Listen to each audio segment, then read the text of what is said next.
And from your election central, Member of Parliament for the Kwesi North constituency, Collins Adoma Komensa, says the situation where residents of Sao only voted in the presidential election in the 2020 general election is unfair. And he hopes for a timely resolve of the issue going into 2024 general elections. Meanwhile, editor for the Insight newspaper, Kwesi Pratt Jr. added that the most important thing is for everyone to have a representation in Parliament, adding that the Electoral Commission should get its act together.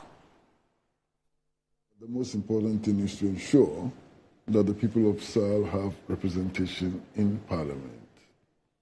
I fully agree with that. But I think that we should also avoid such errors, such apparently deliberate errors, such errors which speak to the incompetence of public officials and so on should be avoided.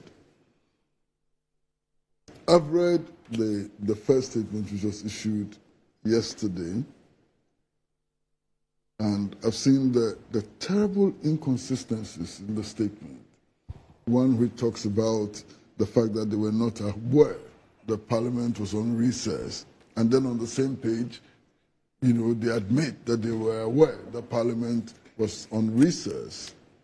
But even worse, it's just the fact that you have an electoral commission which doesn't know when Parliament is on recess.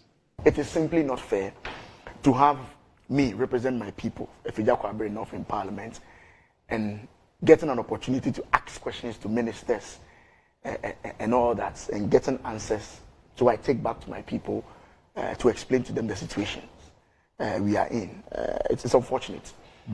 I'm happy that I think steps have been taken now, because I now know that the NDC now have a parliamentary candidate in the person of Mr. Federal. I think that our party also has a parliamentary candidate for that particular area. It is my hope that this election coming up in December, everybody will have a chance to have a representation in Parliament. The back and forth with Electoral Commission and Mr. Franklin Kujo, I think all that Mr. Franklin Kujo wants is to have somebody represent them in Parliament, which is what we should all be fighting for. Randy, that's what I have to say about this. It's becoming too. We've been talking about this for years now, and I think it has to come to an end.